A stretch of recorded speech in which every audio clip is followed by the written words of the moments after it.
See, Christmas is getting near, so that's why I got this really nice sweater. Anyway, welcome to the next crew talk, this time all about cloud engineering. And we have pretty exciting program for today. It will be 4 speakers, and you can look forward to really, really interesting topics from the cloud domain. And we'll have 2 talks, then a brief pause for you to get some snacks, get something to drink, and then we'll continue with 2 more talks. And the first talk of today will be by someone who I know personally, which is Patrik Kováčik from Uplifting, and he works in our cloud department for 4 years already. And if you want to know something interesting about Patrik, he has 2 cats. One is named Moxie, and the other one is called Merlin, because it wears a hat. So, Patrik, go ahead. By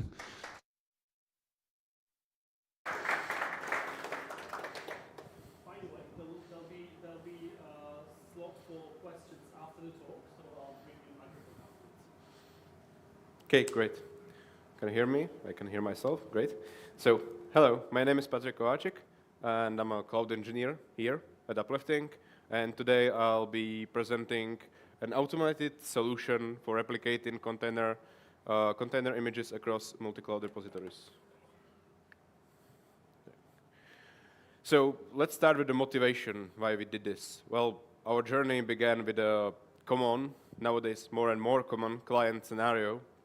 While we strategically have rely on multiple cloud registries and for best of breed services and infrastructure and also resilience, we lacked an efficient mechanism for synchronizing images between them.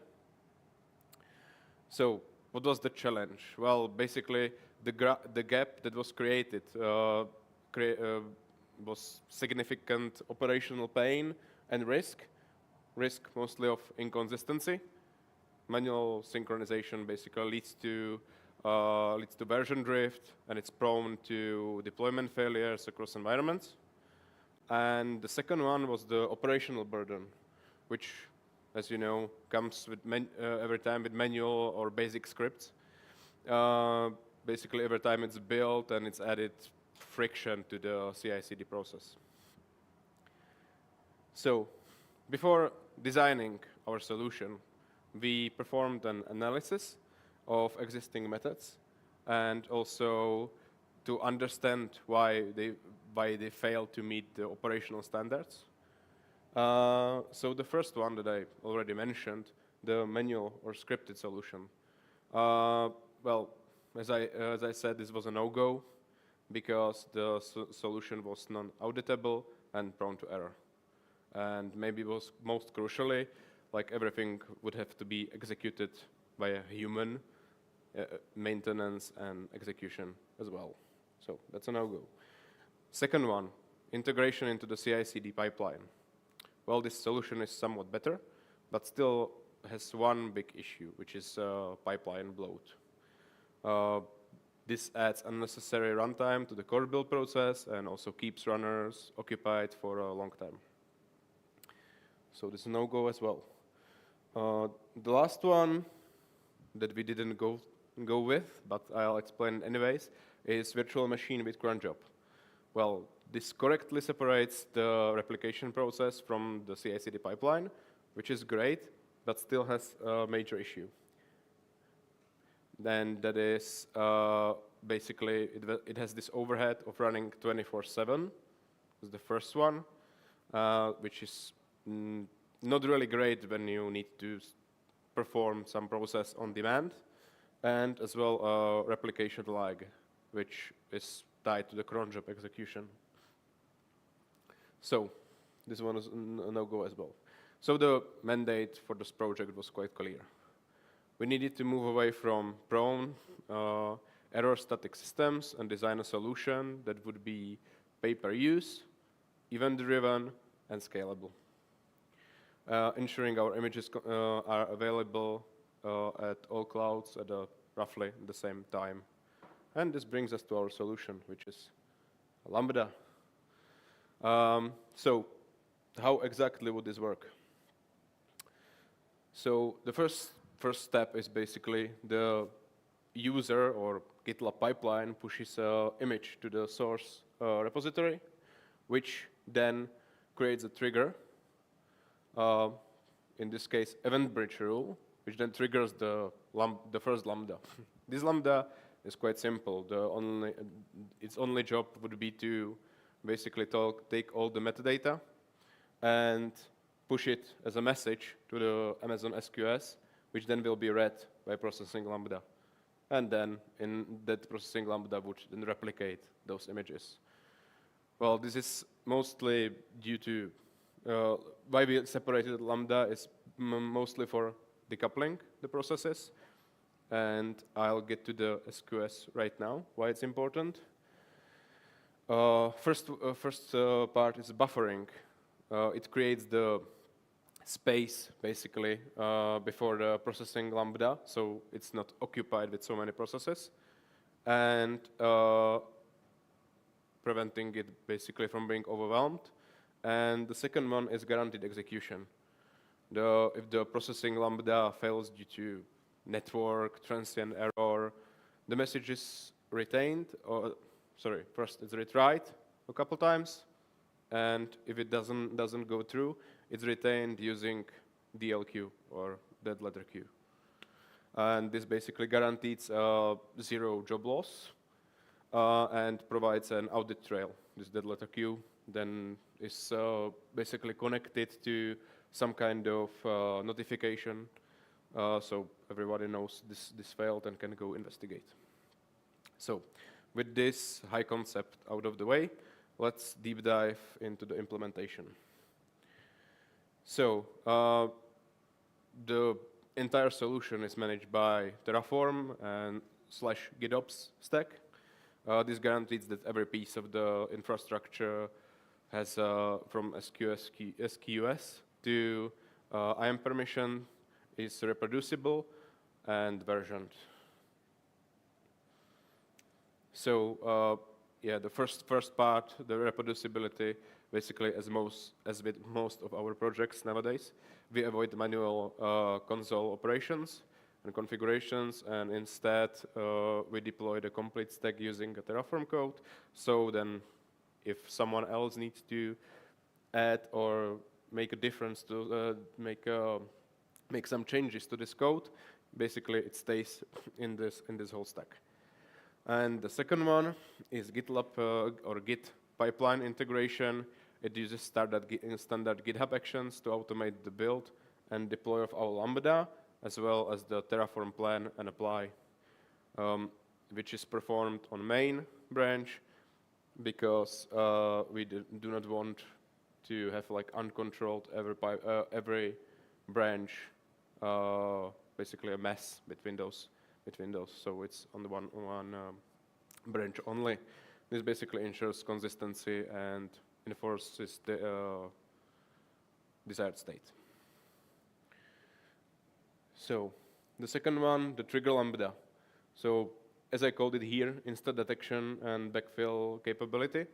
It's two parts. The primary function, which is pretty simple. It just receives the event bridge notification and sends necessary image metadata as a repository tag digest to the SQS. And it's so small because this ensures that it runs quickly and reliably. The second part is a backfill capability, which I'm not sure you are going to be able to read, but it's fine, I'll explain it anyways. Basically, this cycles through every image, which you can define like the n newest images, and then copies them like from the past. This is like basically essential for the initial synchronization and as well recovering from extended downtimes. And well, how do you execute this backfill? you invoke Lambda, and this you will be able to read, which with this custom payload with backfill true, and basically you can set up the backfill limit as much as you want, but like default is 50.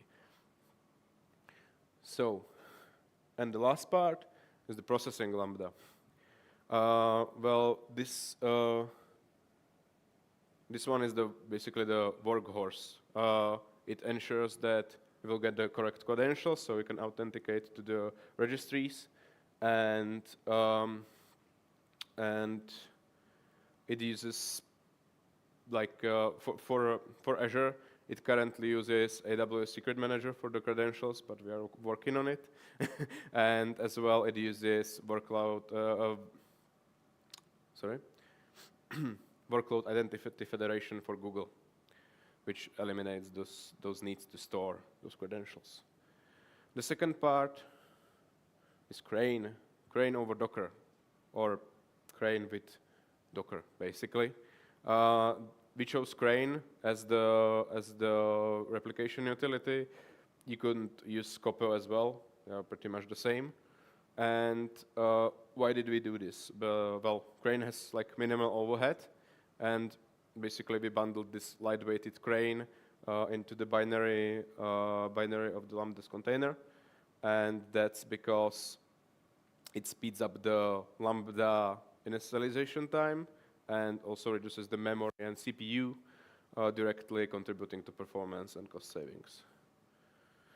And the last part, well, is basically the command that just uses a simple sub-process to run the Crane copy from ECR to, in this case, GCR or Google Artifact Registry nowadays.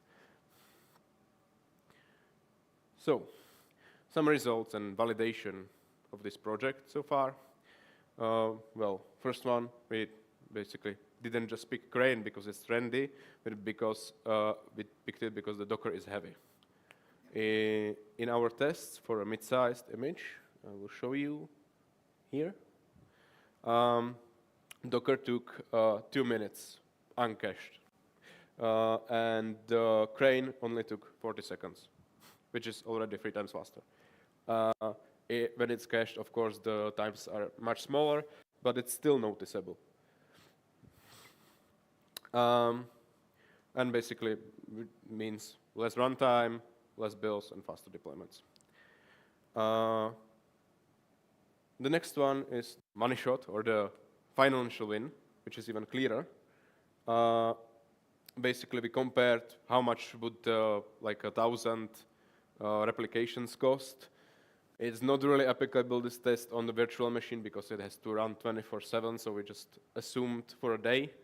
And we paid around $27 a month for this virtual machine, and it has to run non-stop. And serverless is only $17.61, which is much better. And next month, if we just don't run any synchronization, the serverless would cost close to $0, and virtual machine would still cost $27.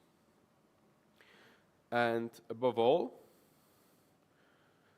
Lambda is very generous with its free tier, which covers 1 million requests and also 400,000 gigabytes of compute time each month.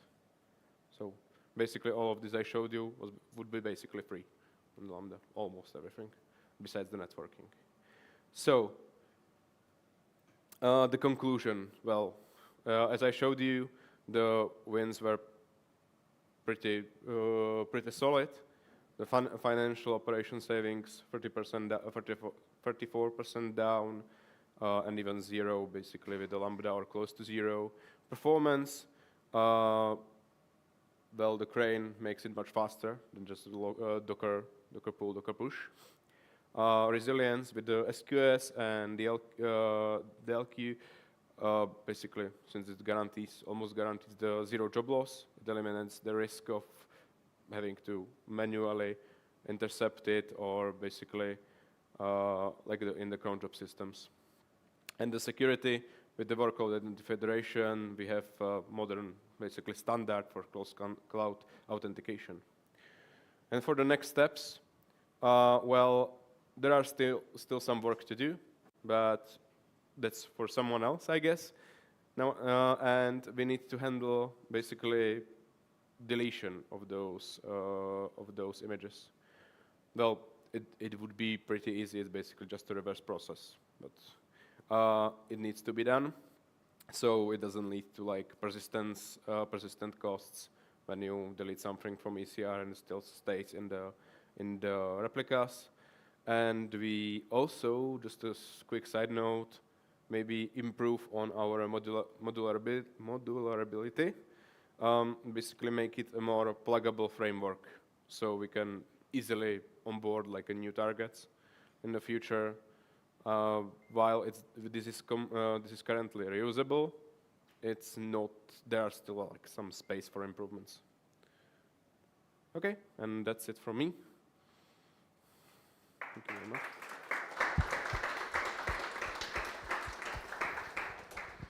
Thanks, Patrick. Are there any questions in the room? Anyone? Hi, thank you for the talk.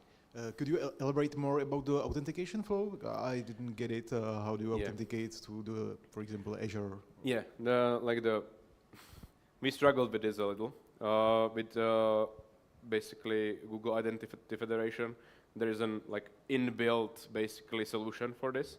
But for Azure, we struggled with it a little bit.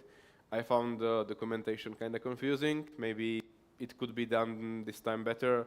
But yes, there's also a point that I wanted to like show in the next steps, basically this improvement. But we struggled it, and as the like deadline pushed us, we just omitted it. But yes, we need to expand on it. But where do you store the credentials at the moment? We have AWS Secret Manager, which just stores this, and it's just accessible by the Lambda. And I know it's not ideal, but it's the best we could do at the time. Okay. Thank you. Thanks. Any more questions? Anyone? Thank you as well. I'm not familiar with Crane. Could you just briefly tell me why it's so much faster than just the Docker push-pull? What is like the difference between those? Well, the most part. Are you familiar with Scopel? Did not understand. Sorry. Scopel. Don't think so. Okay, so it's like the same principle. It basically doesn't pull the image, but it basically performs a copy action, where it basically copies layer by layer. Okay, thanks. Thanks. Any more questions? Anyone? Okay, in that case, thanks again. It was a very nice talk, and we should get ready for the next one, which is by Martin Slanina from a company called Svitio. And I didn't know Martin before today, so I asked him about his most interesting fuck-up he ever faced. Here it is. He does cloud for 9 years, and he has not seen a fuck-up. So impressive. Like, if there's someone we can learn from, Martin Slanina.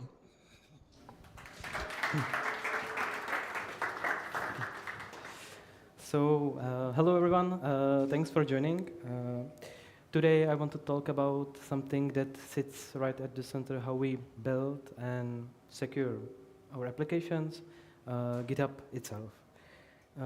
We put all our application code into Git, we review it via pull requests, we run tests on it, we deploy it.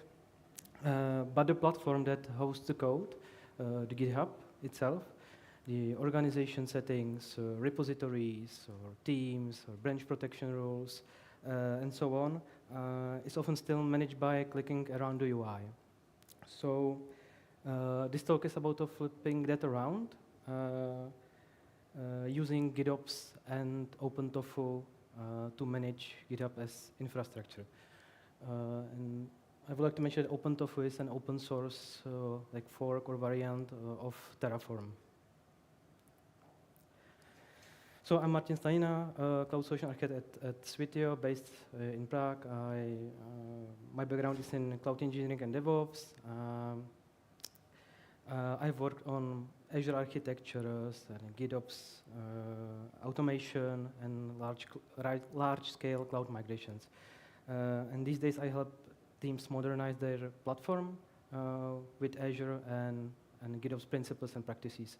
So I spend a lot of time with two kinds of problems. One is cloud infrastructure drift, and second one is chaos in GitHub. So like today's a story that they take those two worlds colliding together and in a good way. So here's where we are going in the next 20 to 25 minutes. First, we will look at the experience with customers, what's their pain. Then I will show you solution, what we built. Of course, then we will go through benefits and impact once GitHub is managed as code. Then I will show some diagram, how the workflow works. We will quickly look at the demo. Then, of course, there were some challenges, so we will look at them. And the last one is time for your questions.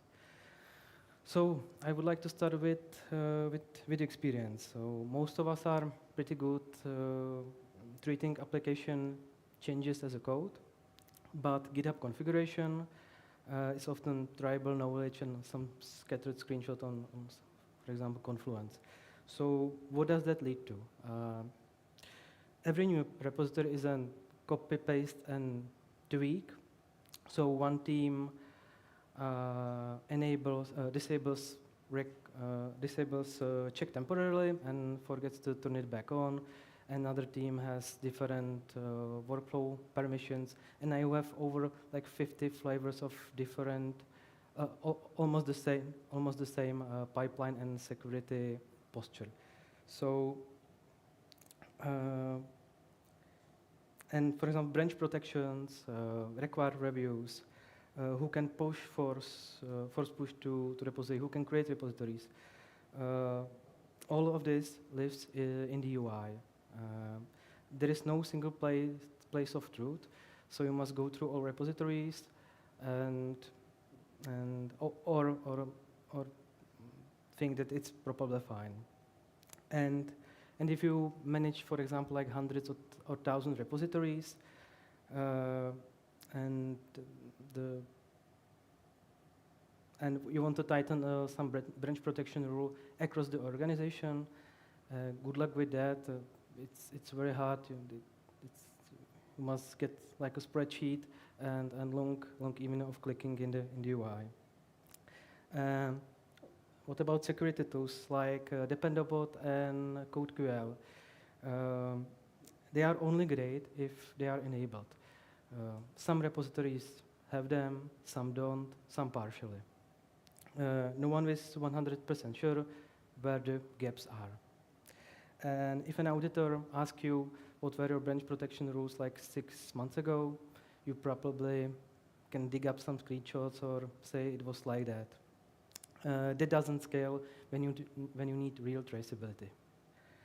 And you know the new repository, someone has to remember like 20 steps, manual 20 steps. For example, you need these workflows, you need to configure these secrets, you need these branch protection rules, these code owners.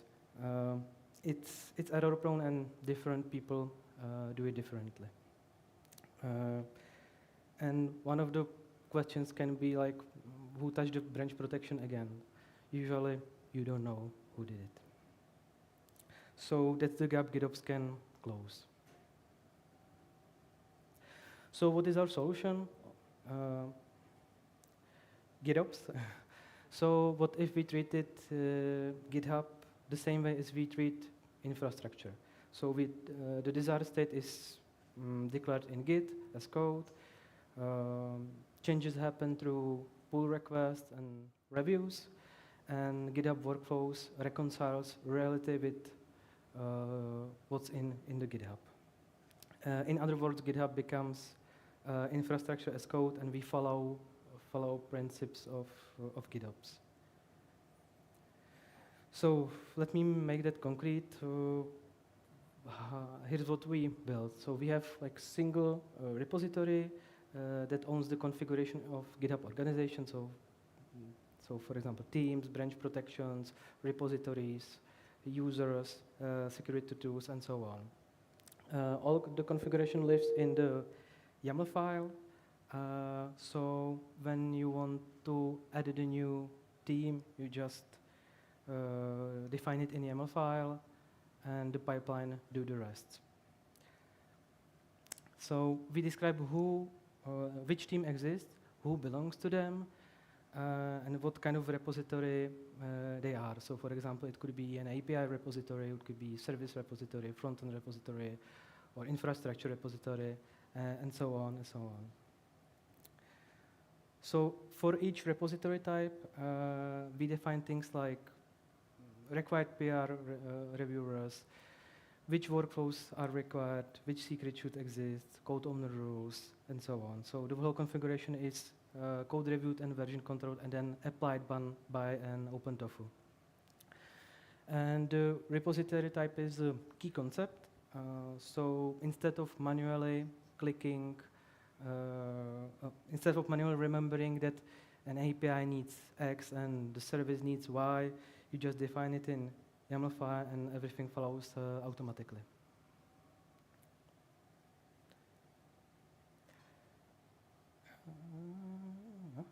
Sorry.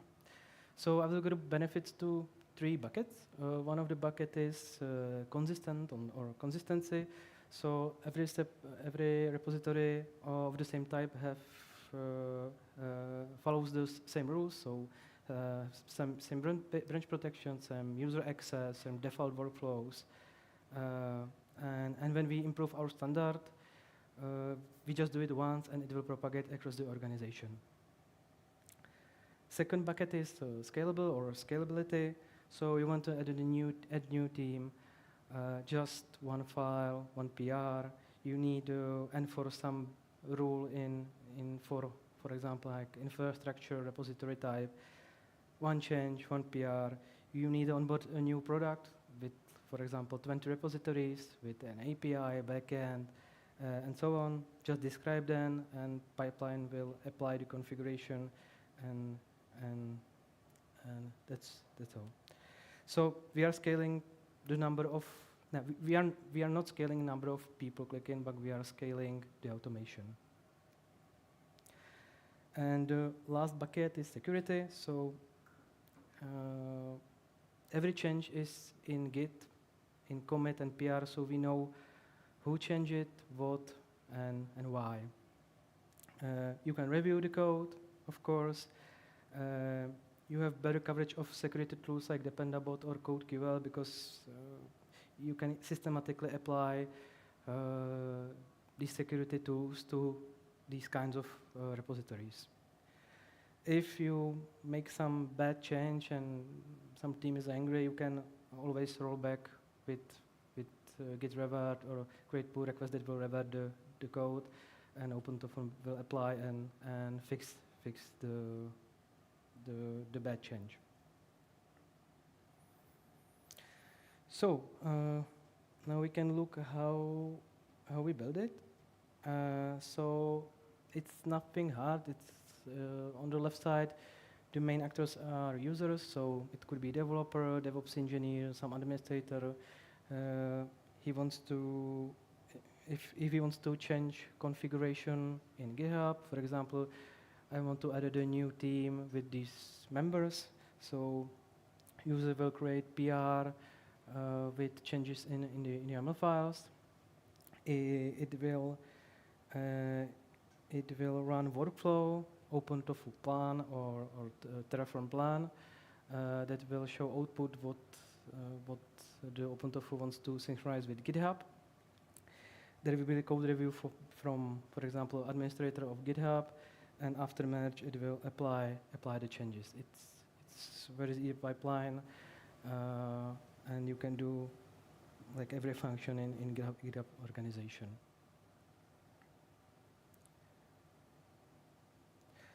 So before we talk about challenges. A quick note about folder structure.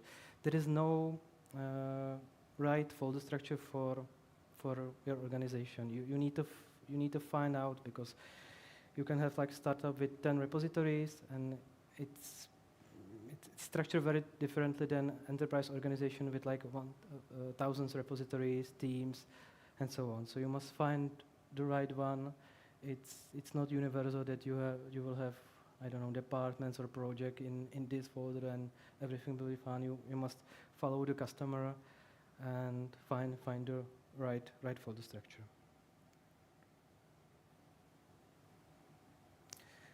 I have an example how it look like. So we have this is a repository, GitHub management. We have configurations, projects, and we have in the root organization YAML, and this is a definition who belongs to the organization, so who is owner, who is member, so you can add a new member using standard PR workflow, and you can also define team, so who belongs to team, and that's all for the organization YAML. And also we have projects. So as you can see, we define here repositories, what type of repositories. So like I said, it could be infrastructure and API, it could be backend or something else. We define who can access the repository, and we can override the template policy. Or if we have, for example, infrastructure, it will have some template with if delete branch on merge is true. So right now this type has false, but we can override it manually if it's needed. So there is an option to do that. Or there is collaborators, for example, you can also add in collaborator. But the YAML can, you must find the right way for your customer, how the YAML should look like, and even the folder structure. This is an example for this presentation. I can show a quick demo if I will try. So,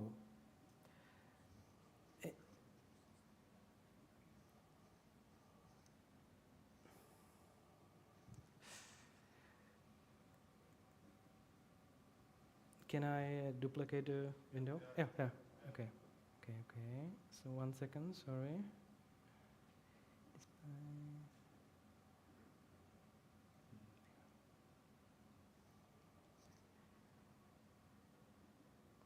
Yeah, awesome.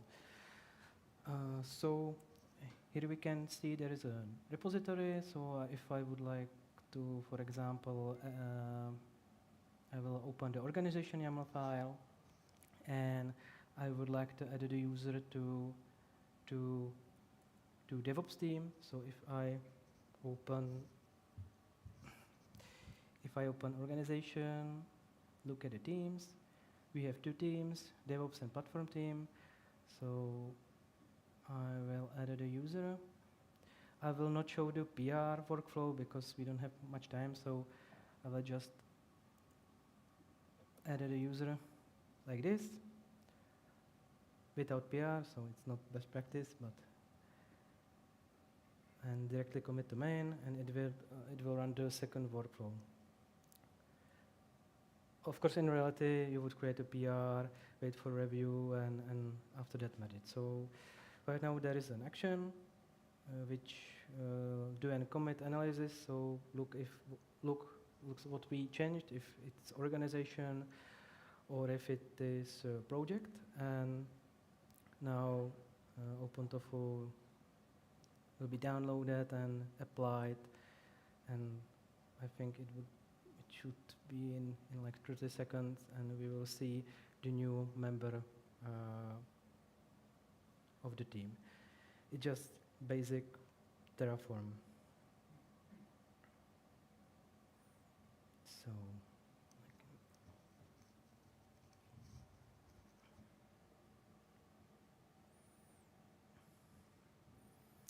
just 1 second. Initialize backend. Now they will look into the GitHub and compare what's with the reality, and I will see that it's acquiring state. Looking at the GitHub, and I can see that I want to add a new member, and it's done.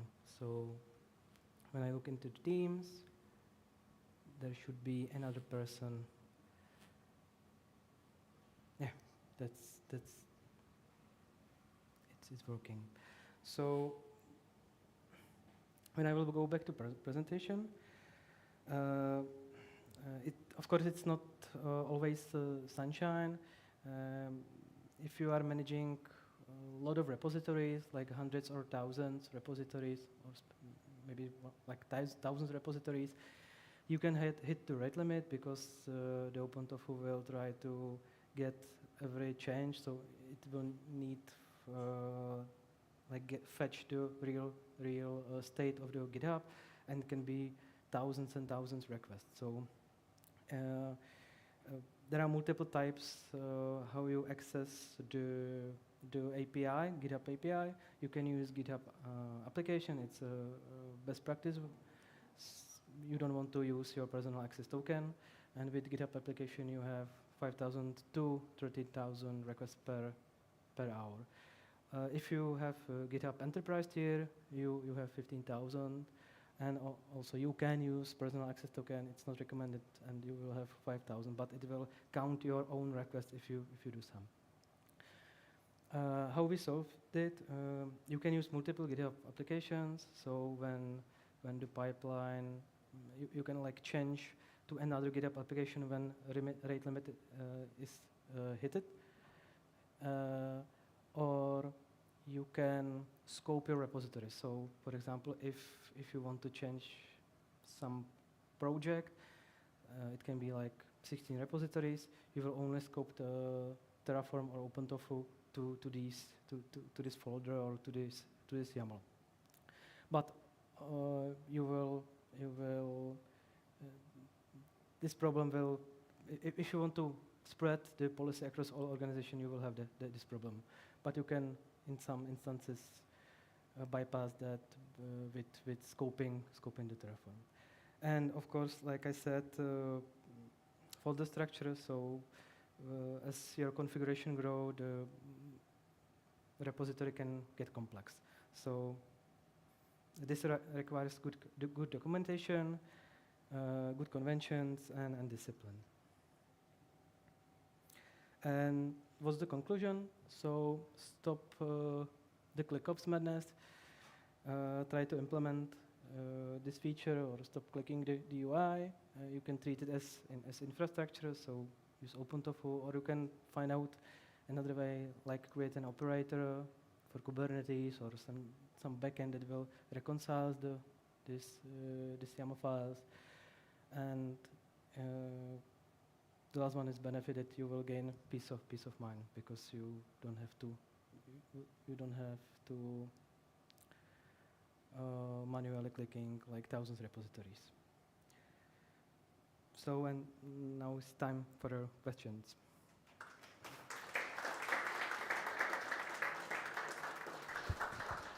Thank you, Martin. Very inspiring talk. Just a show of hands, who will try this on the next project? I definitely will. Anyway, so are there any questions for Martin? Anyway? Again, thank you. When you had the whole diagram there, you had multiple blue boxes on the right side. Mm-hmm. And one that struck my eye was the pipelines. Mm-hmm. Do you define just like boxes for the pipelines and paths to their like files, or the whole pipelines? Yes, you can do this. So for example, if you have like some Java application, and every Java application has the same workflows, and you will have like 100 repositories, you can like tell that I want this workflow when this repository type is like Java or Kotlin, and it will synchronize and create commits. For example, if you want to increase the version globally for some reason, or if there is some security issue or something else, you can do this, and it will copy the workflows to all repositories. But in reality, you will have some GitHub repository, GitHub action repository, and you will be sharing the workflows. But you want to change the version of the shared GitHub workflows or reusable workflows. So if you want to update to version 2 because I don't know, pushing to your Artifactory is deprecated and you need a new URL or something else, you can just change it in the GitHub management and say all Java repositories will now have version 2 of this reusable workflow or GitHub action, and it will propagate. Of course, there can be some problems, but it's possible. It's about use case. Thank you, thank you. And just a secondary question: if you had a long-running project that has these principles, but then you said the whole team that we're gonna do this, how much happy were they about it at the first time? Can you say? Well, if you happen to have a company that worked for 2 years and they had the multiple repositories, everyone was doing their own stuff, especially with the pipelines, I think. How happy were they to implement this principle when you just came one day to the meeting and said, we're doing this and we're doing it now? I just have 2 words. They were very happy. So it's okay, it's relieving that they don't have to click through all the repositories or do other stuff. Great questions, great answers. Any more? I actually have answered to your question because we're a much smaller company and everybody hated that. So my question to you was, what's the threshold of the company scale where this approach starts to make sense? Because we have 20 repositories, 80 developers, and to be honest, I think for us it's a little bit of overkill. So what's your take on that? I think it depends how you work internally. So if you are enterprise organization, it's awesome for them because you want to have same principles. But if you want, for example, if you're a startup and you want to try things and other stuff and don't want to bind it by some policy, it depends. So it's your choice if it fits you, suits you.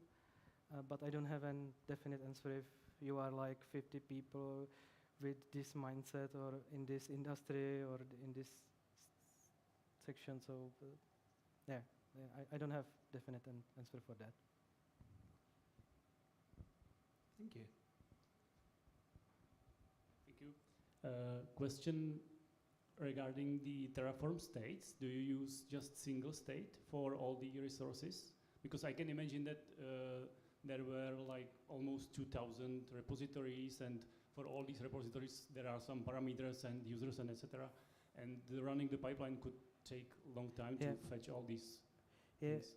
We are if we have thousands repositories, we are using, for example, TerraGrant.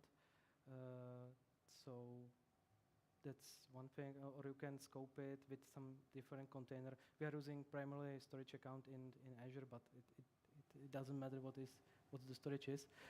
But we are. If you want more repositories, I would suggest use TerraGrant. Yeah. Okay. Thank you. Okay. Any more questions? Anyone? Right here. So I have a question about the rate limit. You mentioned scoping. How many repositories you found is good for one scope? Again, it depends on the organization. So you can have scope for some project, but you will find out that the projects are too big, and you can change the structure, and now it won't be project, but for example, like sub-project or something like that. So again, I don't have a definite answer for the scoping. You must find a way or the structure yourself. I can tell you what it should look like. So the scope, like I said, the scope can be project or department or other I don't know right now from my mind. Okay, and I have another question. It's about the OpenTofu. Have you started first with Terraform and then migrated, or you chose OpenTofu? I think we migrated from Terraform to OpenTofu, but it's the same. What was the motivation? I remember that there was a drama about the Terraform and its licensing, so we found out that we would like to switch to OpenTofu because of this problem. So we didn't know what the I don't know, the company. HashiCorp. HashiCorp. Yeah, thank you. So we want to something that is more open source. So. Okay, thank you. Right, I think we have time for one more question. Thank you. I have one question about the workflow. For example, when I have a protected branch, and then I decide to, then I need to force push to it for one moment, and then I will again make it protected. How can I do it? You can do it like declare it in the YAML, and it will disable the protection. But if you are admin, so you can bypass that and do this. But if I, as an admin, bypass that, is there a reconciliation loop that will fix it in a few hours? Yes, you can have a reconciliation process or some workflow like run job, and you can report to users that you changed this.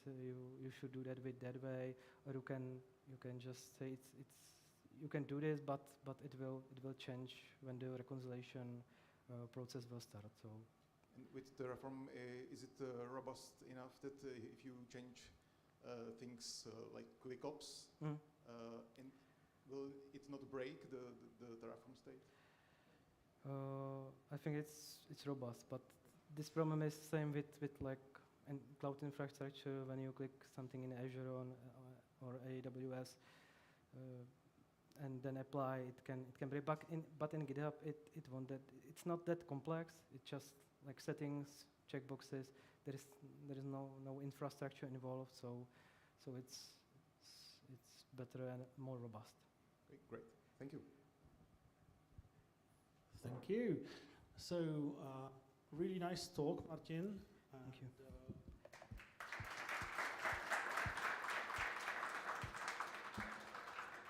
And before we get to the next talk, let's have a 15-minute break, and then we will continue with Honza Brichta.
So, um, if you will calm down a bit and maybe find a seat, we could proceed with the next presentation. And the next presentation will be presented by my very good friend Honza Brichta. We worked together for a while. Now we are not working together, and he works for a company called GTO Wizard. And is there anyone in the room who likes poker? Anyone?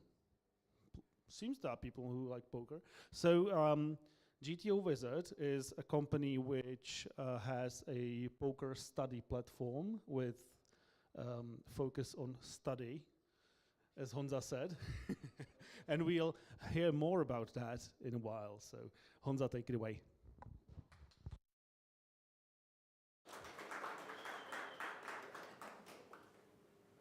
Can you hear me? Hey, hello? Yep. Yes, I was wondering whether Philip is going to mention that I'm really tall. I'm happy that he didn't. But I'm here today to talk about our specialized use case that we took for custom reports generation, which is quite resource-intensive process. As Philip mentioned, my name is Honza. I'm the DevOps team lead in GTO Wizard. I was actually the first DevOps hire, and now I've seen the company to grow to almost 100 employees. And Philip also stole my icebreaker question, which was if anybody likes poker. My question was if anybody here is familiar with poker. Hands up if you can give me. Okay. Don't worry if you're not, because in the first part, I'm going to give you just enough info that will help you understand why what we've built is technically insane. Yeah, I'm first going to talk about some intro to GTO Wizard, a brief poker, bear with me. Then I'm going to talk about the infrastructure, then our platform that we run on top of that infrastructure, some cost savings, ideas, maybe tips, and lessons learned. And if we have enough time, I'll squeeze in a quick demo. So this is what a poker table looks like. This is a pre-flop situation. That's where I get my 2 cards. Everybody else on the table gets their 2 cards. And this is first decision point in the game. So this is the first time when we get to bet. After this round is closed, then the flop comes. Flop is when the first 3 community cards, which are shared among all of the people at the table, get on the table. As well, you can see that I have some stack. That's how much money I've got and how can I use it to gain advantage. That also has quite large effect on what playing style I should take in the given game. And then over here you can see there's 20 big blinds. That's the pot size. That's the money that we're playing for, that I'm trying to take away from my opponents. And as Philip mentioned, GTO Wizard, we are building a study platform. We're not a poker platform that you can come and play at our website. So we're just a study platform for advanced poker players, mostly professionals, but some hobby players can use us as well. Basically, anyone who is serious about playing poker at the highest level practices with us. We're basically, imagine like chess.com, but for poker. And we help those people to find mathematically optimal strategy to approach those games.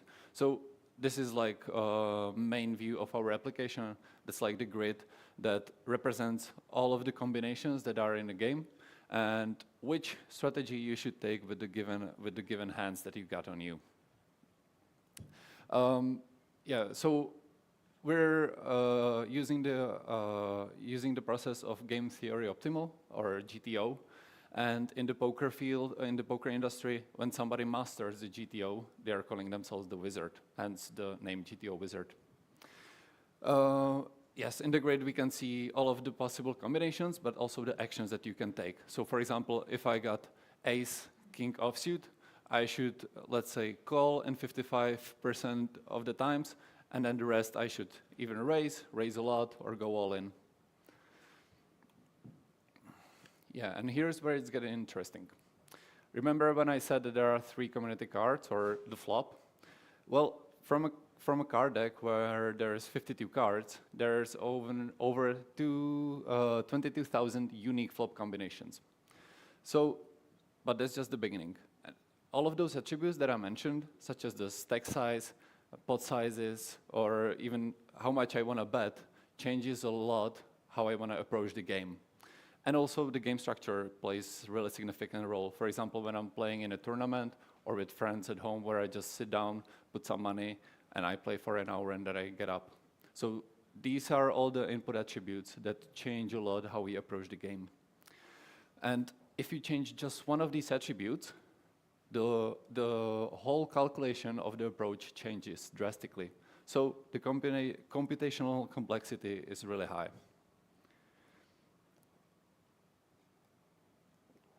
So aggregated reports is our solution to this problem. Users right now are able to solve poker strategy across 1,700 flops. Before I mentioned there's 22,000, but if there are many flops that are from the game theory approach, they are identical. So we studied just the 1,700 flops simultaneously. And we allow the users to do a full customization of those. It may sound really boring, but in the poker field, poker industry, it's really a breakthrough feature, and it gives the poker players a big overview and heuristic approach to studying poker, because you don't really study how you should play a given hand if you have ace and king suited. You don't care about that. You want to take the look from the big picture and study the overall approach. But previously, when somebody wanted to get an edge on their competitors, they needed to rent out their own servers.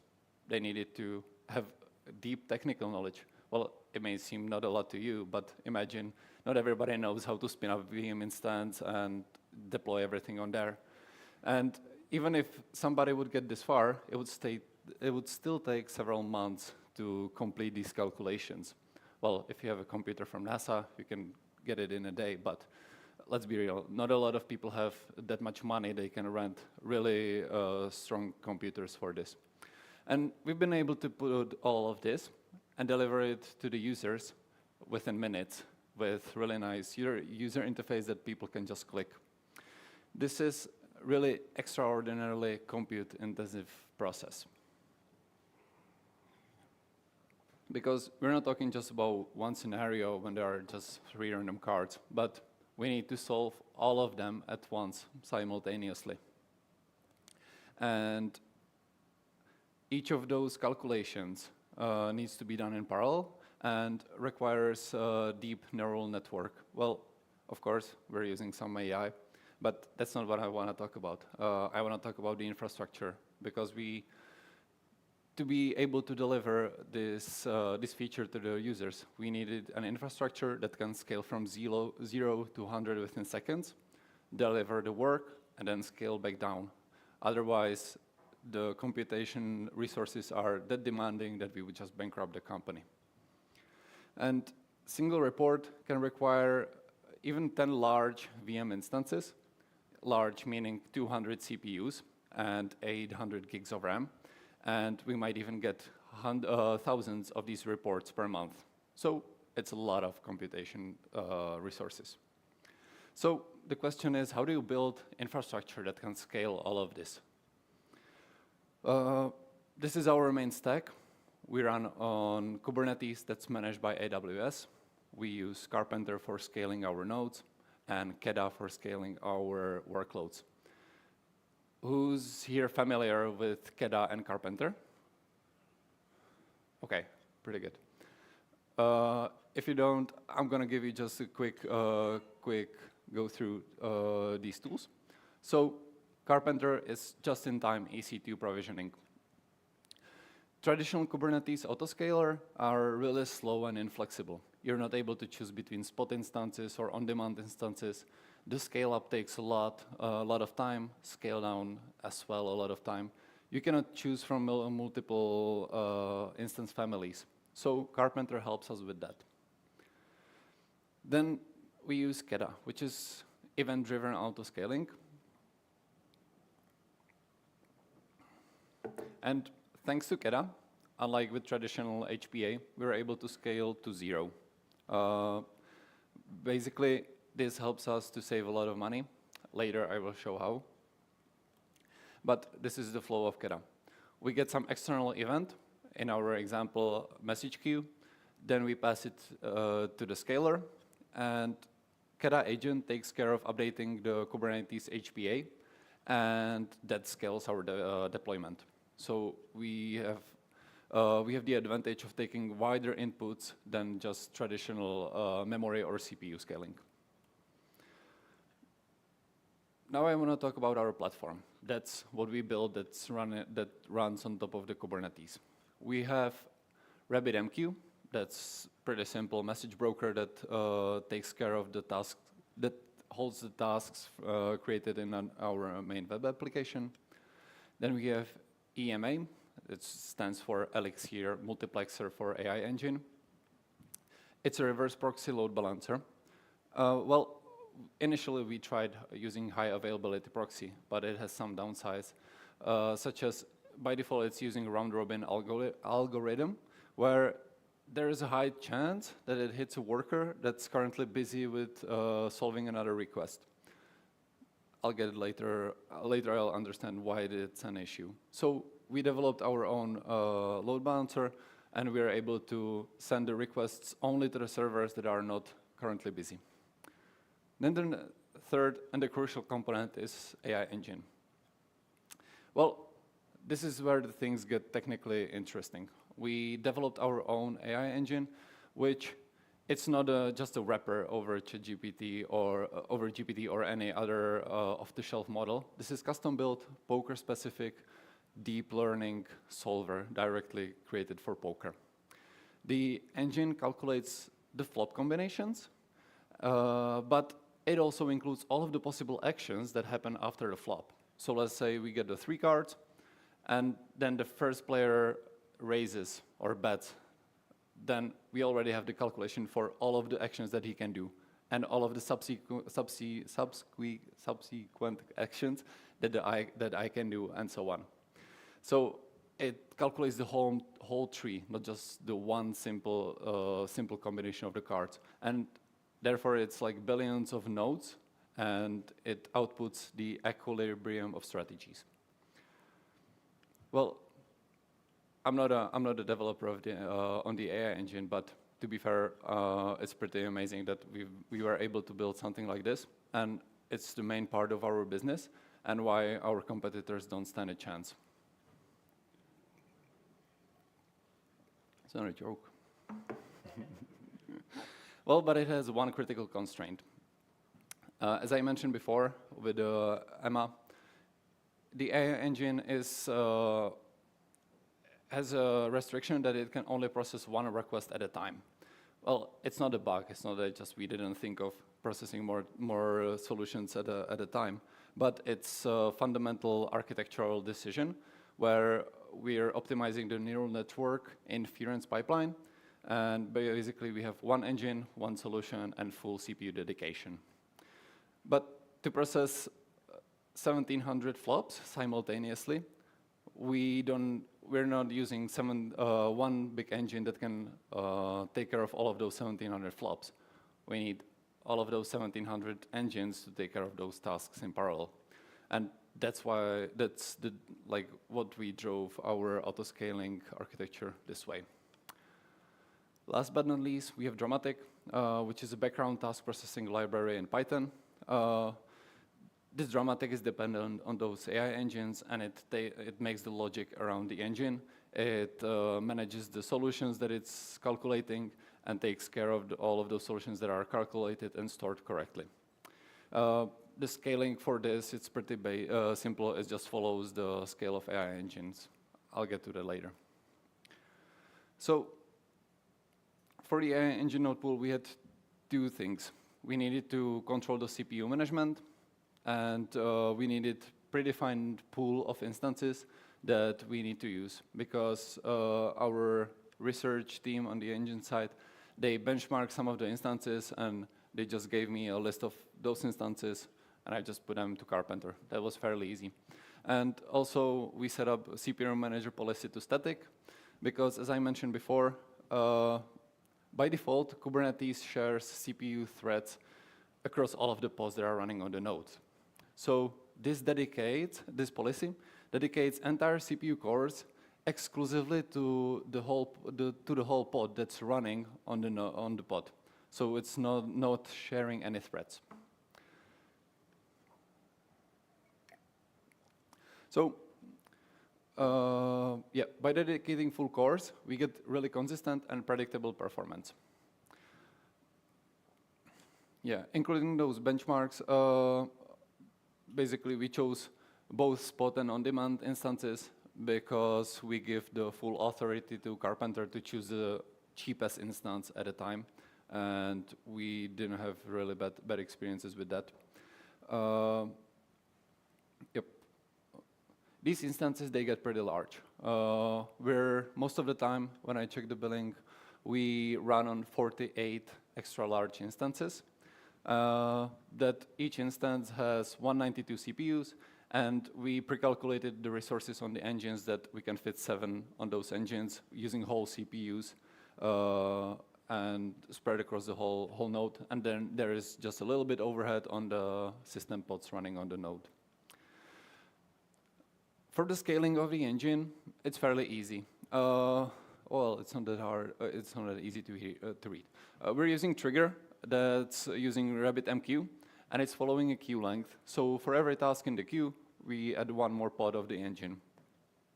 We just added a scaling modifier that's following the queue length. If the size of the queue is between 0 and 40, we scale immediately to 40 engines. Above that, the ratio is 1:1. So this is how it looks in practice. The white line is the number of tasks spawned in RabbitMQ. The light green is number of pods, and you can see as soon as the pods are spawned in the queue, the number of pods shoots right up to the same amount of tasks. Bear in mind, we have a 30-second scrape interval in Prometheus, so the metrics are not second-to-second precise. But as we go along, we scale below the level of 40, and then we keep the number of engine pods because it helps us with dealing with bursts in request.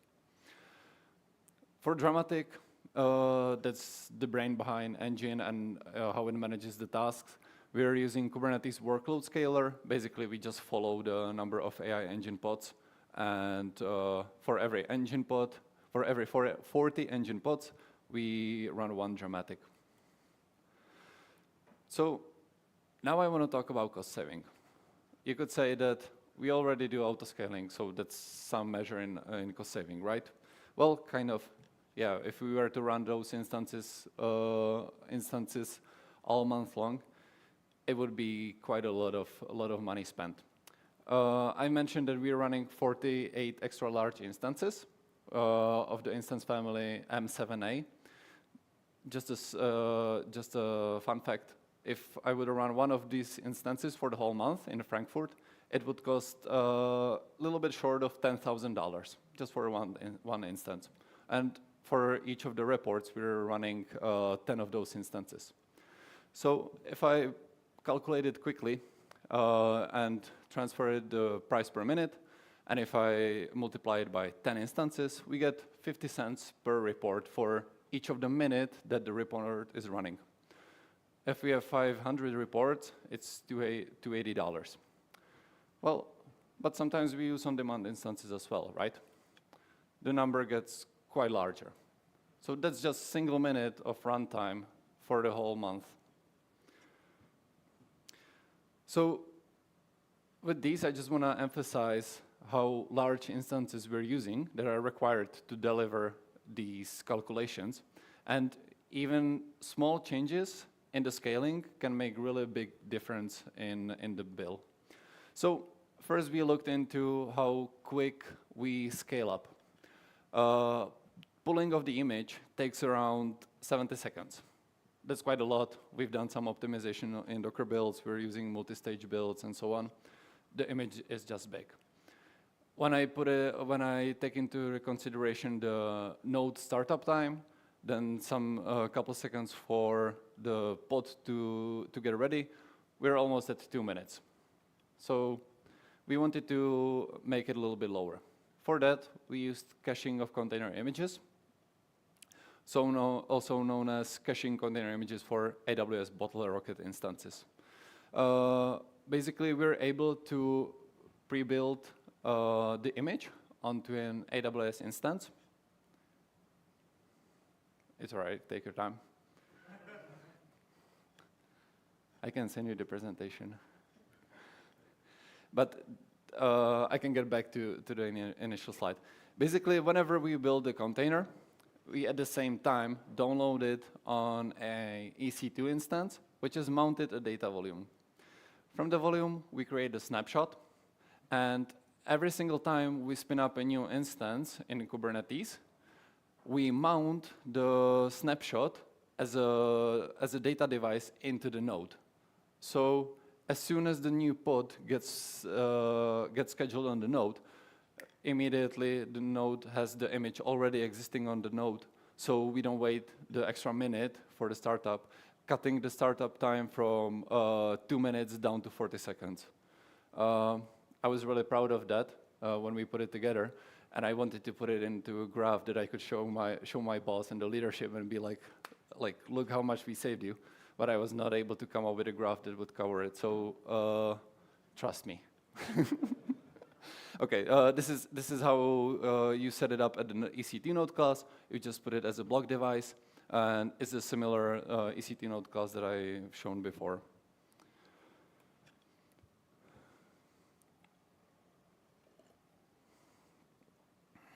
Yep.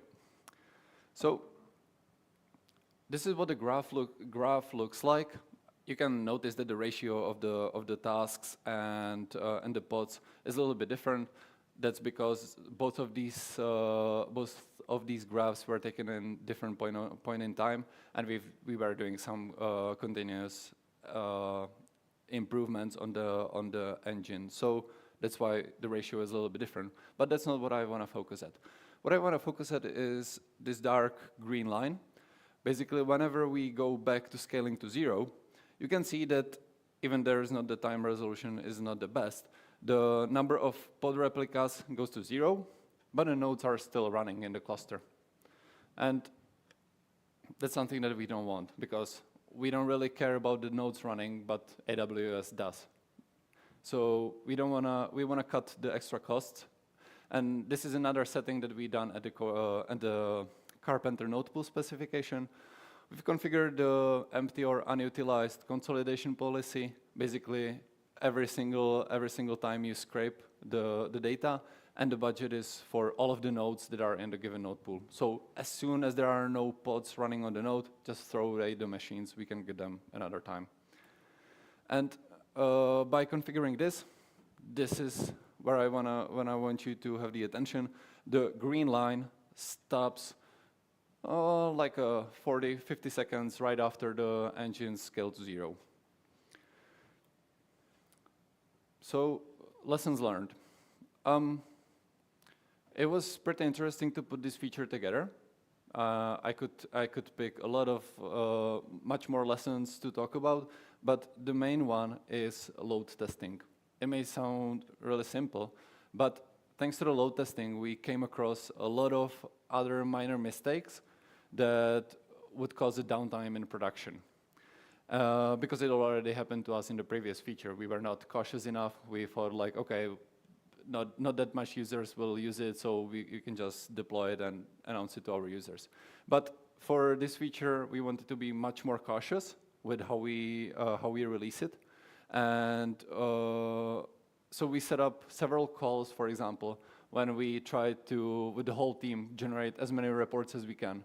And we were trying to see what the cluster does when we scale it up. Because normally we run our cluster at around 800, 900 pods. Maybe you guys have larger clusters, but for us the cluster is pretty much stable at that pod size. But when we were testing this feature, we tried to scale up the cluster to even 5,000 pods just running these instances. And you, at the rate, when you like multiply the cluster by 5 times, you notice that some like normal components start to give out like Prometheus or the monitoring stack altogether, or even Nginx ingress. And we needed like to first just tweak those resources on those core components. But basically, simple load testing will help you with that because you will see a lot of those issues. But just to pick at least one of those issues is AWS ENIs and IPs allocation. Basically, ENI represents a virtual network card, and the issue was that we were running out of IP addresses available. Well, our receiver range was big enough, or at least that's what we thought. But then we dove deeper into that, and we understood how those IPs get pre-allocated. They get pre-allocated based on how large the instance is. So there is some predefined number of the IPs that are predefined given to the particular instance. But since the setup was kind of weird that we have these biggest instances that are available, but we're running just 20 pods on them, which are pretty large. But that comes with quite a lot of IP addresses wasted. And when we just scaled out the cluster, that was the first issue that we got into. And with some simple configuration on the container network interface, we were able to tackle that. So that's it. Now, I'm not sure how much time we've got. I have 2 options. First option is Q&A and then demo, or join them together while we watch some Grafana graphs go up and down.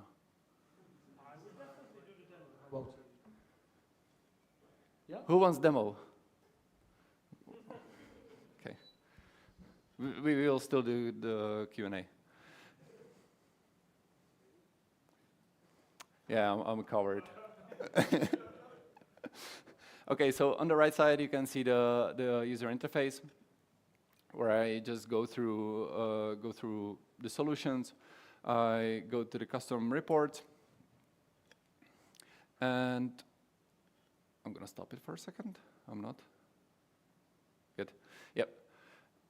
These are all of these attributes that I can change. I can choose the flop and pre-flop. I can see the ranges. The ranges are the cards that I want to play. Maybe I want to play just the suited cards, so I'm going to select just the suited cards. Maybe I want to see what the small blind, the other person can play, and so on.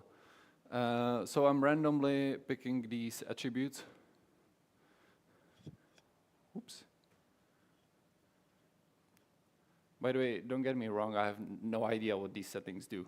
So there's a very few number of people that understand it, and if you want to start learning poker, it would take you quite a lot of time to understand these settings, such as bet sizes and so on. I think I can skip this part. I can't, okay. But I don't have to anymore. Okay, so here I start to trigger the reports calculation. The numbers are a little bit different, but light green is number of desired replicas of the AI engine pods. The blue is number of actually running replicas of the AI engine pods. Orange one is the node count, and white one is the queue length. So I've set the refresh rate at 5 seconds, but the scrape interval is still 30 seconds. So it's not gonna be that exactly accurate. But you can see that we almost right away start scaling the queue up, and based on that, we're scaling the pods.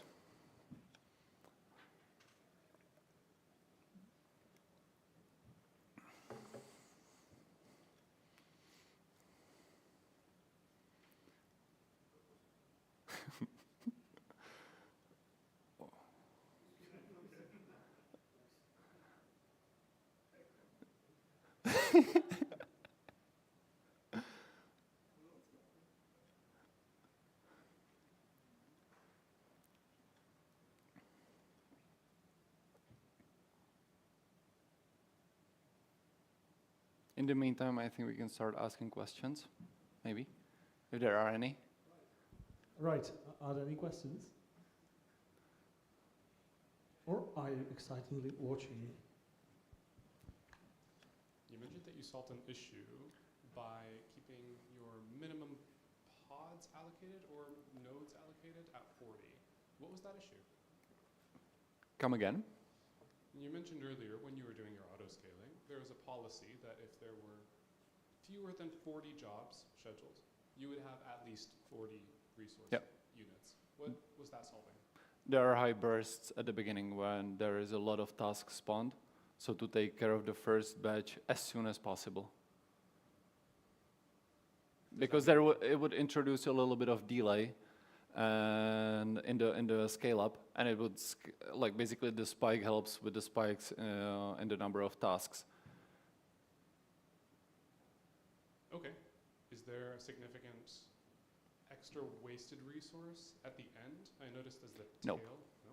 No? There are still the pods running, but we don't care about the pods running. We want to remove the node that's hosting the pods as soon as all of the pods are done. So for us, it doesn't matter whether it's one pod running or 7 or 40. We want to get rid of those nodes that we are being charged for as soon as possible. And right now, we're not yet able to determine which engine is done right at the time. So if we will be able to introduce a function and get back some information to the scaler, we could be able to take it like one by one case and scale them down as soon as possible. But for that, right now, basically, we need to get rid of the nodes as soon as we can. Thank you. Thanks. Any more questions in the meantime? So you showed us use Carpenter, Keda, you even cache the Docker images, right? So everything is now so optimized so well, and you know, what will you even do at your job now? There's nothing more to optimize. I'm gonna build Terraform module to manage our GitHub org. No, there's still we have still more features coming. I was talking just about Texas Hold'em, but there are other fields of poker, and we're basically expanding. We're also at the beginning. Yeah, you can see the scale down now. At the beginning, I was mentioning that we're a study platform, but we're also building a platform where you can come and play. We're staying away from gamble because it gives a lot of other implications, but you'll be able to come and play at our platform. So we're still expanding, we're still working on other features, and there are still a lot of work on optimizing this thing. So, yeah. Are you considering other card games like Paxesso? Are there any other questions? Anyone? We actually had a hackathon at our team building, and some people were building an app where you could bet, because we don't gamble at our website, but gamble is our core company culture. We gamble for lunches with colleagues and so on. So one of our teams built a betting app, and another thing I think wanted to build a solver for prší. So yeah. Question. So you are using Keda and the RabbitMQ. So the Keda connects to the RabbitMQ directly to get the message queue. And also you have the autoscaler set to the scale interval in 15 seconds. Would it help to make it lower so you can catch the queue growing faster? Yeah, it would. Is there any like I don't know con to this? I don't know whether it's. Yeah, I've checked. The only con that I could have thought of was resources of the Keda agent, but it takes no resources, so it's a quick win to optimize that. Yeah. Thanks. Any other questions? Not him. I don't trust him. Sorry, I didn't see. Hi, Hansa. First of all, thank you for the presentation. It was really nice. I have just one question. Do you have any plans to go multi-cloud? Because in recent times, there were some downtimes. Yep. So I don't know if it affected you, or I mean GTO Wizard, but any plans? Yeah, pretty And good. if so, how would you do it? Thank you. Pretty cool question. How much time we've got? 2 minutes. Not right now.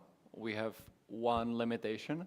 That is, I was mentioning that before that people needed to solve these calculations themselves on their own servers. We've done the same, and actually for some basic solutions we have a pretty big pre-solved library which is 1.7 petabytes, which is stored in S3 buckets, and that's pretty much why we are locked in Frankfurt, because as you can see, there are even some delays, but we're delivering such a large volume of data to the users that the latency is not an issue for us. We don't really care whether, or the user doesn't even care whether they wait for 1 second or 10 seconds while they load the solutions. So we are kind of locked at having this large bucket which is stuck in Frankfurt.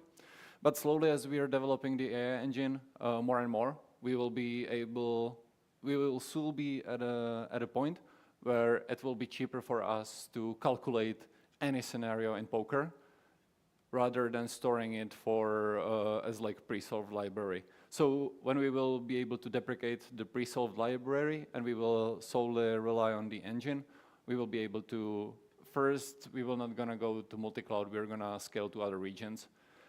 Then maybe we can go to other cloud, but we didn't even have any discussions, because first goal for us, once we get rid of those restrictions on the engine, first goal would be for us definitely multi-region, because most of our user base is in America and Southeast Asia. We basically have no users, well, almost no users in Europe. So we are here just because of the latency and because historically we were on Contabo. And then we started using the S3, so that's why kind of we were building around Frankfurt. But so did it answer the question? Cool. Can I? I saw that you are attaching the EBS volume to the AI engine node pool instances from the snapshot. So I suppose that the volume is created from the snapshot in that time, right? When the instance is created. Volume is Probably, because you cannot mount the snapshot directly, I think. Can you repeat? We built the volume. Yeah, you build the volume. At the time of when the CI/CD runs, it's already existing in the snapshot, and then we run the deploy after that. So yeah, we do full GitOps. So for us, it's just a commit to another repository. So every time new instance is created from that EC2 class, if you go back, I'm not sure where it is. Yeah, here. If this instance is, this is the node class, yes. Yep. And if Carpenter creates the instance from this node class, it creates also new volume from that snapshot for that instance, right? No. It takes the same snapshot. Okay, it's the root volume. But yeah. Okay. It's a snapshot, and this snapshot is mounted into all of those nodes that are spinned up. Okay, so nothing, because we are struggling with something what is called lazy pool, lazy loading from the snapshot, but probably it's not your case. Okay. Yeah. Thank you. Any other questions? I don't see any. Timo has one more. Does he? Really? Yes. Now is the time to ask. Okay. So thank you very much, Honza. Good job. Thank you.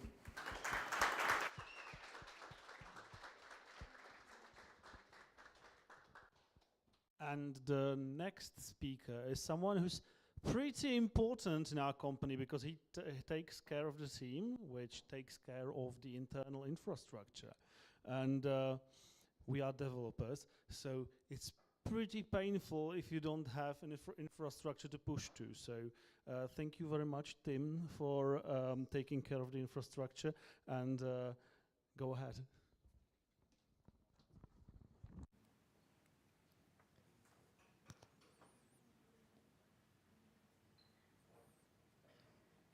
Thank you for the kind introduction.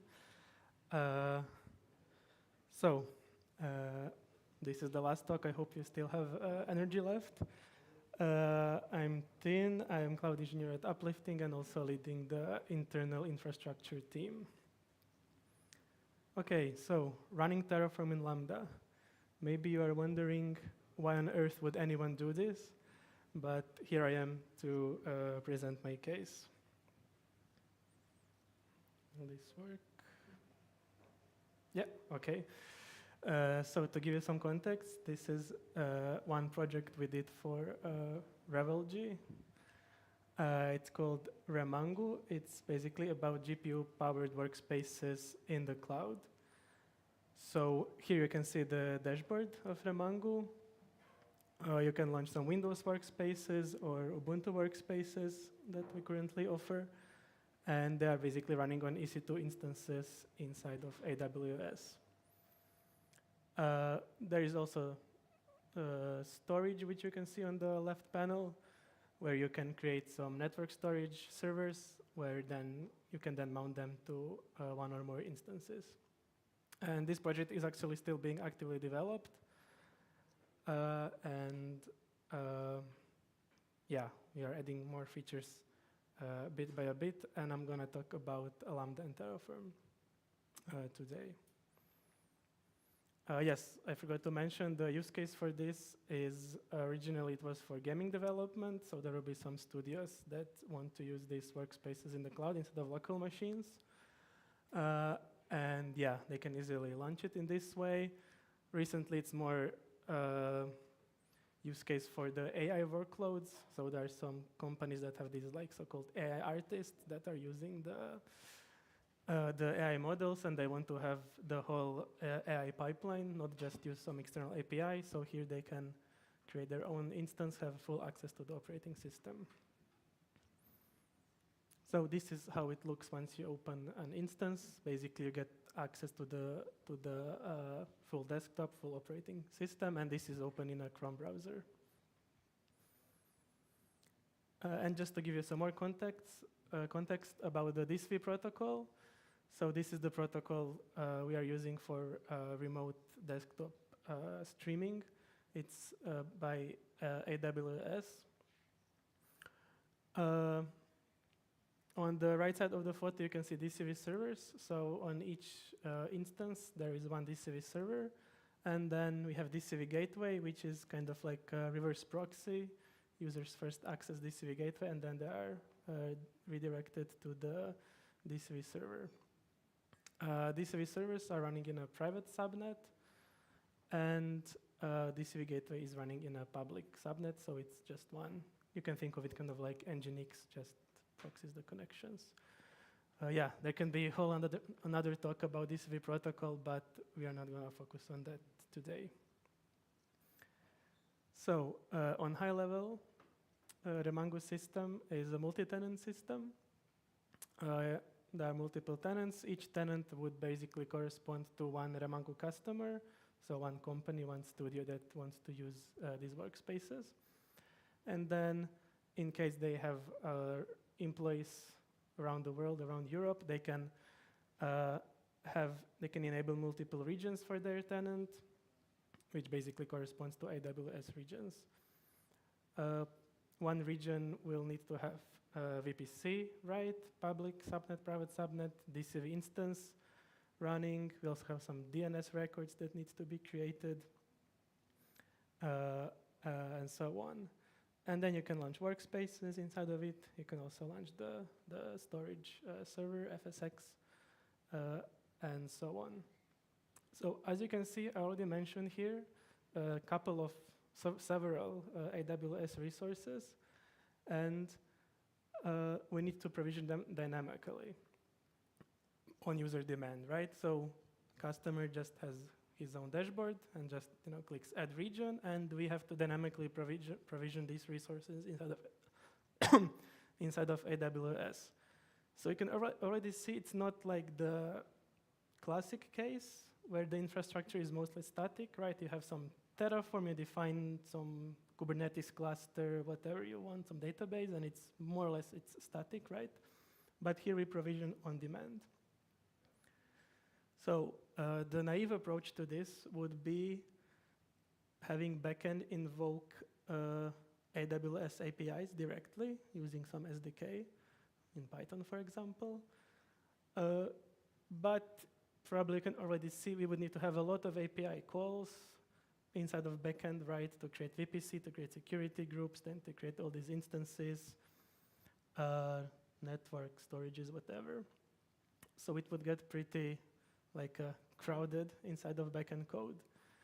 And there is also a problem of whose responsibility is to develop the backend, because on one side we have backend developers who are proficient in backend but not in cloud, and on the other hand we have cloud engineers which are proficient in AWS but they cannot develop the actual backend. And in this way, everything would be one code base, so it would become pretty big mess. So that's why obviously we should go with the decoupled approach, where backend, basically the cloud part will be handled by Terraform independently from backend. It can be OpenTofu, of course, whatever you want. We still didn't migrate to OpenTofu, but maybe in future. So the idea would be that backend invokes Terraform in some way. Terraform does the apply, creates all the AWS resources it needs, and then it just simply reports results back to backend, which can then notify user on the front end or whatever else. But now the question is, how do we actually run this Terraform? How does this invocation work, and so on? And since we are using AWS Cloud already, we might as well leverage some of the serverless functionalities that it offers, which is either Lambda or ECS on Fargate, so Elastic Container Service. ECS is recommended usually for long-running tasks. So for example, the backend container would run in ECS, right, because it's running the whole time. You have more control over the actual deployment, so you have control of the OS. You can specify any Docker image you want to run, right? But the problem is it's a bit slow to provision and deprovision individual tasks. On the other hand, we have Lambda, which has a lot of, how can I say, improvements for the speed. So we have warm start. We even have some caching mechanism. And as Patrick already mentioned in the first talk, we have generous free tier. So 1,000 gigabyte seconds per month. So this is gigabytes means, right, the memory, the RAM, times seconds. And yeah, basically for this project, we are still within this limit. You would only break this limit if you would have maybe the whole application in serverless with a lot of calls every second. So after this completely unbiased comparison of Lambda and ECS, we can conclude that we should go with Lambda for our use case. So question now for you. What would you say would be the biggest limitation, like the biggest problem with running Terraform inside of a Lambda function?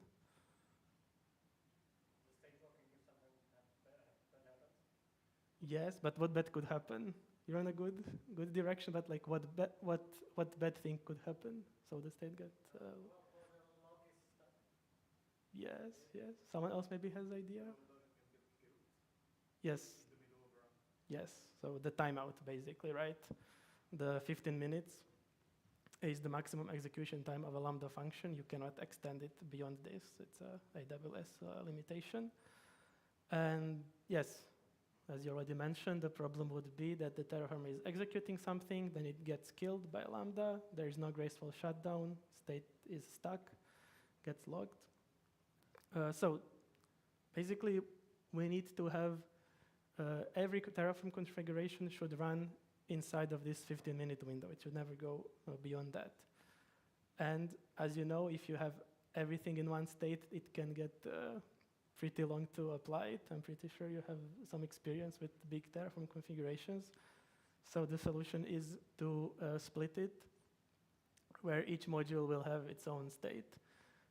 This is basically the same logic as you would use with TerraGrant, right? Instead of having one big Terraform configuration, you would separate it into multiple directories, and then each directory could be independently applied, have its own state, and it would be much quicker. We don't use TerraGrant here since the whole system is basically automated. So no one is manually entering provider configurations or anything like that. But yeah, we use the same principle.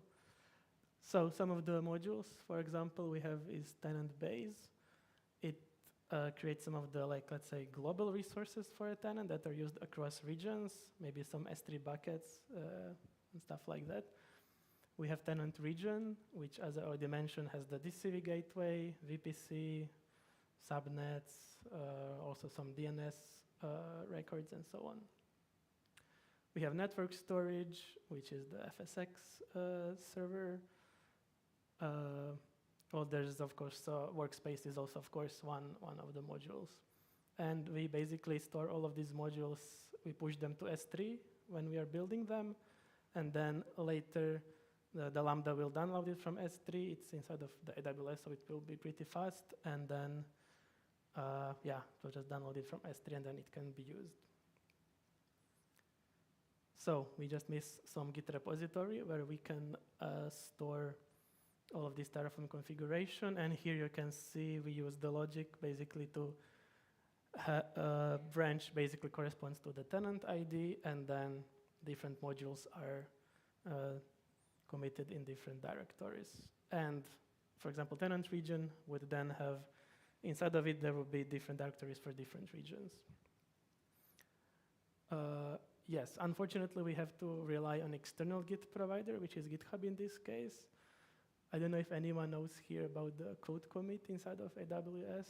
Yes, so did you use it ever? Yeah, yeah, a long time ago, exactly. So it was discontinued, but it would be actually pretty useful in this case to keep everything inside of AWS, but yeah. But at least we can easily migrate to some other Git provider if there is some problem in the future. So how this architecture looks actually in the end. We have backend, we have two Lambda functions and Git repository. Of course, there is also frontend here. And basically, once user clicks something on frontend to add a new region or create new storage or workspace, basically backend would invoke the first Lambda, which we call git init, which would download that particular. So let's say user wants to create a new region.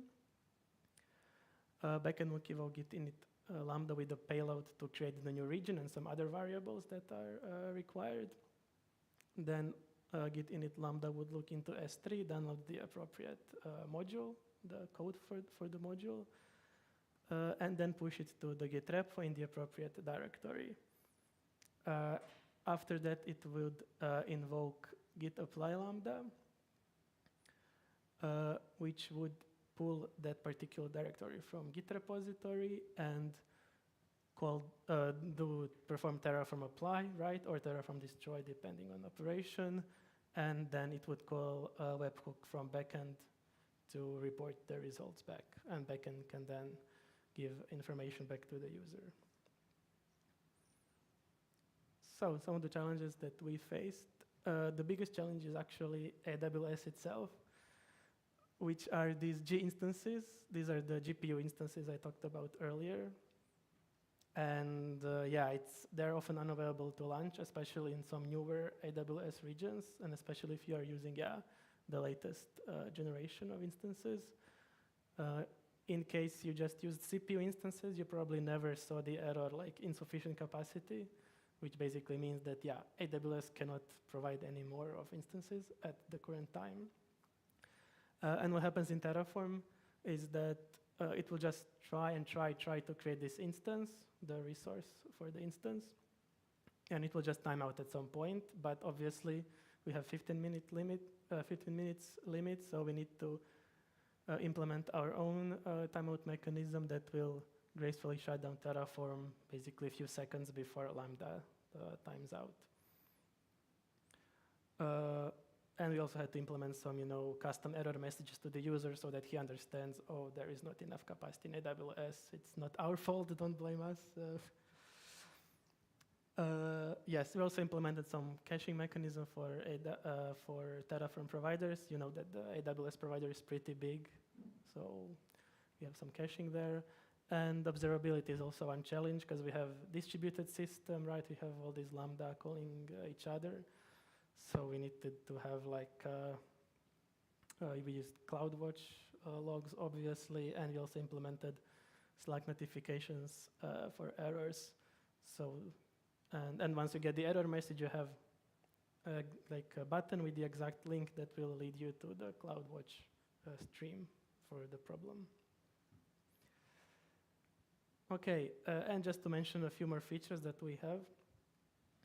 So this is custom configurations. This is in the case where one customer, so one tenant, they want something that we haven't thought about yet, and it's not implemented in the normal backend front-end flow, but we actually need to apply some custom change on the AWS resource itself. So with this setup, this is actually pretty easy to do. You would just go to the Git repository, find the module right in the right directory, and you would edit it, push the change, commit to Git, and then you would just go to AWS and invoke this Git apply Lambda. Again, very simple payload, which repository, which branch, which directory, and then Lambda, Git apply Lambda would run Terraform apply in this Git directory. You have 3 operations, so it can be either apply, it can be destroy, or it can be also plan in case you are not sure what will happen, you want to just check it. So,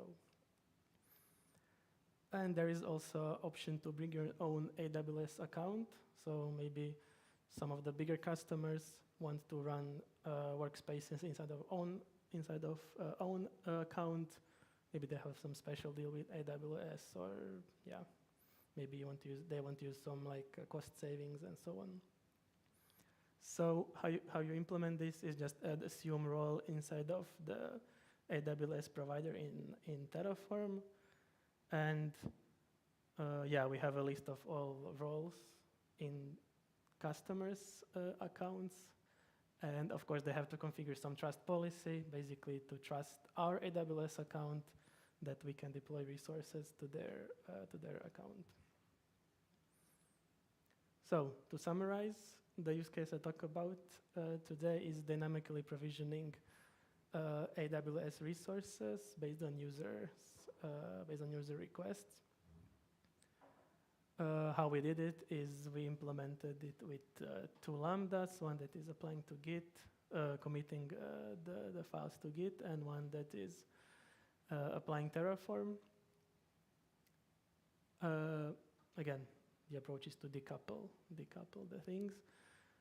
For faster apply, we use one module, one state principle, and we have to watch out for Lambda timeouts. So, just a quick demo now. This is the Remango dashboard. So here you can see we have some workspaces. We have some network storages here, which then you can just mount to your workspace or more of them. And basically, let's try to add a new region now. So we currently have Frankfurt and Oregon in the US. We can also check the Git repository. So this is the tenant, right? And we have some folders. So if you go to tenant region, there is 2 folders. And just to show you how it looks, so we have a bunch of Terraform files here which define all the resources that need to be provisioned. There is also a backend file which defines the S3 bucket for the state file, and there is also this tfvars which actually defines which region is this, what tenant is this, and maybe some instance sizes and stuff like that. So let's add a new region, London, okay. So now the git init lambda is committing files to Git, downloading the module from S3 and committing it. Okay, great, it's initializing, and if I go to the Git repository and refresh, we have this EUWest2, it's just committed now, and yes, here are the variables for this region. So yeah, here's the region and some other stuff here. Okay, now this will take some time because it needs to initialize the DCV gateway instance. So yes, we can go to QA. Thanks for your patience.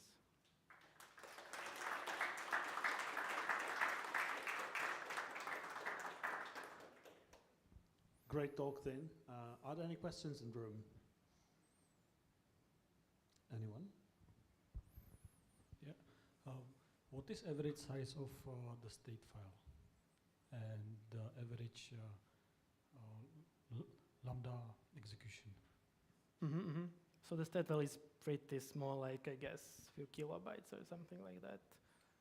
It's maybe contains 10 resources, perhaps maybe a bit more, depend on on the module. But yeah, regarding the lambda execution, it depends which resource you're deploying, right? So if you're creating the new instance, then that will take some time. If you're just creating VPC, that will be quick, right? The longest one is actually the network storage, FSX. It takes like 10 minutes to create it, and sometimes even more. So we are getting quite close to the limit. But yes, we also had for the Terraform git apply lambda, we had to increase the memory because by default it's 128 megabytes because of this AWS provider. Then we had to to 1 gigabyte and so on. But it's still within free tier. So. Okay, thank you. Thanks. Any more questions? Why do you use Git at all? You don't have to. Yeah, we have the state file. We could generate everything on the fly. You do that? You do generate all Yes. the structure Yes, on the fly. yes. So you could store the Terraform configuration in the S3 bucket? Yes, yes. But then the custom changes, for example, would be more difficult. You are doing custom changes to the Git after that, or only the front end? So yeah, that's what I mentioned. If front-end support, that's great. But sometimes customer wants something that's not supported by front-end. So then we have to go to Git and actually commit. Okay. Yes. Thank you. Thanks. Any more questions? Does not seem like it. In that case, then thank you very much for the lovely presentation. And